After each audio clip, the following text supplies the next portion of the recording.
Do you really think that would be a sufficient plan to deter a Chinese invasion if it includes long-range missiles, ground troops, an aerial blockade, a naval blockade? Caitlin, all of the different measures here? Caitlin. Republican presidential candidate Vivek Ramaswamy had a contentious interview with CNN's Caitlin Collins over his suggestion that arming the people of Taiwan with firearms could potentially help them defend themselves against an invasion by China. All right, folks, strap in, because the legacy media is at it again. CNN's Caitlin Collins tried to corner Vivek Ramaswamy over one out-of-context line about arming Taiwanese citizens. But Anna Kasparian? She wasn't buying it. Instead of falling for the usual media spin, Anna tears it apart, exposing how they twisted a throwaway comment into a bogus narrative. It's a masterclass in calling out selective outrage. And here's the real story. Agree or not with Vivek's policy, this isn't just about Taiwan. It's about media manipulation, outsider candidates, and how these lazy gotcha tactics keep backfiring. Oh, and they try to call it mansplaining? Yeah, it gets wild. Let's break it all down. Let's watch more of that conversation, how it went down, and then we'll talk about the reality.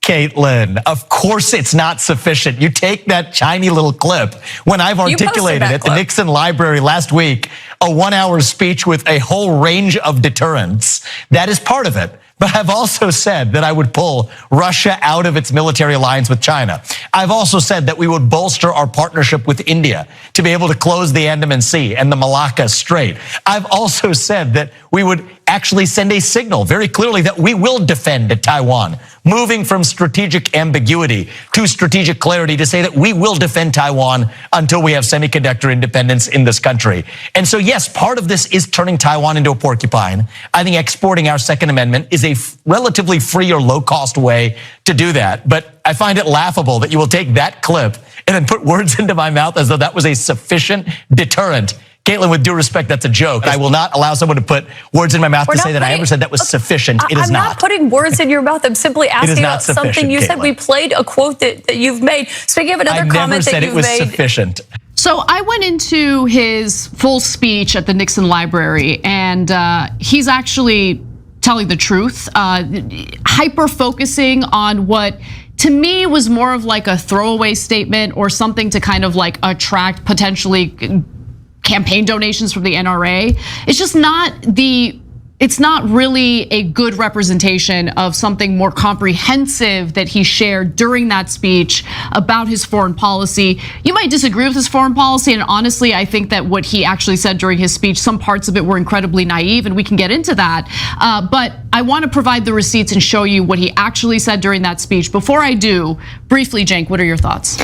Yeah, so I was set to disagree with him because I think he put that part in the speech, both to appeal to the base and to get the media to talk about it because it's so outrageously stupid, in my opinion.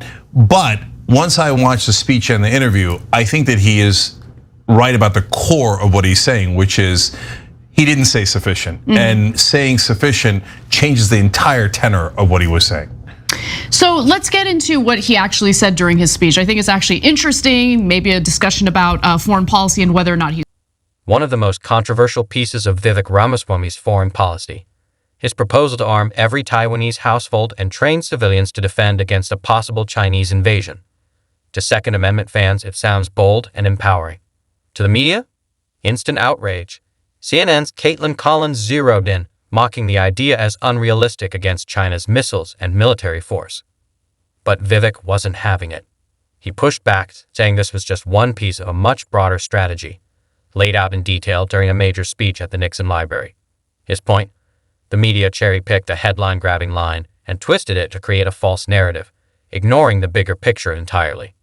So during that speech, again, it was last week at the Nixon Library, he said that one of the first things he wanted to do was end the war in Ukraine. He says that he refuses to use the resources of the United States on the Russian invasion in Ukraine when we should be using our resources on the invasion on our southern border. So right off the bat, obviously, I disagree with his framing there entirely. But nonetheless, he also would stop arming Ukraine, which would force Ukraine to give up territory like the Donbas region, and essentially agree to like some sort of peace agreement with Putin.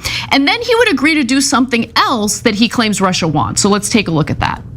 The Russia-China alliance represents the single greatest military threat that we face in the US today. I will end the Ukraine war on terms that require Vladimir Putin to exit his military alliance with China. The deal I will do with Vladimir Putin is simple. We will freeze the current lines of control. We will further make a hard commitment that NATO will never admit Ukraine to NATO. I will require that Russia exit its military alliance with China. I will require that Russia remove its nuclear weapons from Kaliningrad, the strip of Russia that borders Poland. And I will require, pursuant to my modern Monroe Doctrine, that Russia remove its military presence in the Western Hemisphere, not in Cuba, not in Venezuela, not in Nicaragua. You're out. And in return, we will reopen economic relations with Russia, just as Nixon did with China. Now, cutting off Russia economically with economic sanctions has not been persuasive to Putin. Keep that in mind. I think that it's naive to think that if we make a commitment to preventing Ukraine from joining NATO, that Putin would agree to like end his alliance with China. That's the area where I think Vivek Ramaswamy is being incredibly naive. But he does think that if he succeeds in that, in basically having Russia end its alliance with China, that would have an impact on China's foreign policy in Taiwan. Vivek Ramaswamy's foreign policy goes way deeper than the media lets on. At its core, ending US military aid to Ukraine. Fast. He calls it a waste of resources and wants to freeze the conflict as is, even if it means Ukraine giving up contested regions like Donbas and staying out of NATO. His focus: protect America's southern border, not police the world. Critics say he's oversimplifying global strategy. But Ramaswamy doesn't flinch. He also lays out a bold plan to split up the Russia-China alliance. How? Economic incentives, plus demanding Russia back off from hotspots like Cuba, Venezuela, and Kaliningrad. His goal? Undercut China's global influence by pulling the strings behind the scenes. Okay, so very curious what you think about his foreign policy so far. Before I go to you though, clearly he's talking about a lot more than just arming the people of Taiwan, right? So relevant to the conversation with Caitlin Collins. Cenk, what do you think? So first I'm gonna tell you three things that I think Vivek's wrong about, and then three things that the media is wrong about in covering him. So in terms of the foreign policy speech, there's three layers to it. First one is a fairly standard Republican talking points now about freezing the action where it is now, basically giving Donbas to the Russians and stopping all aid to Ukraine. I don't agree with it at all, but it's not crazy. I mean, it is crazy in my opinion, but it's not crazy to Republicans. It's perfectly normal within Republican circles. Then he gets into these fun ideas about, oh, we're going to get Russia to withdraw from Cuba and Venezuela, etc., and we're going to get them out of the area next to Poland, and we're going to do this grand deal with China. Totally, utterly unrealistic. Not how diplomacy works. You don't think that'll be enticing to Vladimir Putin? Yeah, I'm sure he's this close to it. Besides which, the whole thing's based on a fantasy that we're going to get into a military conflict with Russia and China, that they're going to gang up on us. They're not going to start a giant war against us. We're not worried about it. We're worried about, hey, are we going to have regional conflicts that start to spiral out of control, like Taiwan, Ukraine, etc.? But he makes it sound like as if they're going to attack us all at once. China sells to us more than they sell to anyone. They would ruin their own economy if they got into a significant conflict with America. So look, I don't think any of that makes any sense. I think it's a little childish, but that's a disagreement. Republicans have to go radical these days. If you just do a normal, logical, diplomatic solution offer, the Republican base will hate it, right? So, okay, now, but the third layer is this: let's arm the Taiwanese with AR-15s. Now, that's so over the top and ridiculous that it's meant to draw media attention. It's meant to, it's like he's catfishing. He's like, oh yeah, and then I'm gonna give all the folks in Taiwan AR-15s and hand grenades. Come on, media, anybody out there, anybody out there? And by the way, I respect hate the game, don't hate the player, right? I respect what he's doing. In fact, the Justice Democrats should do it, but with rational things. He's saying, shiny object, come attack. Now, then he's gonna say, hey, I got this thing where we're gonna give up on Ukraine and we're gonna support the Russians and the Republican voters like that, right? So it's a fine strategy in terms of optics and politics. It's terrible on the policy. But what is the media reaction? Instead of bringing it down like we just did. Okay, so Caitlin Collins says, so you think just giving guns to the Taiwanese is sufficient? But he didn't say sufficient. No. He laid out a 48-minute speech where that was a small part of the whole thing. And when you frame it that way, in a dishonest way, then it's manna from heaven for him.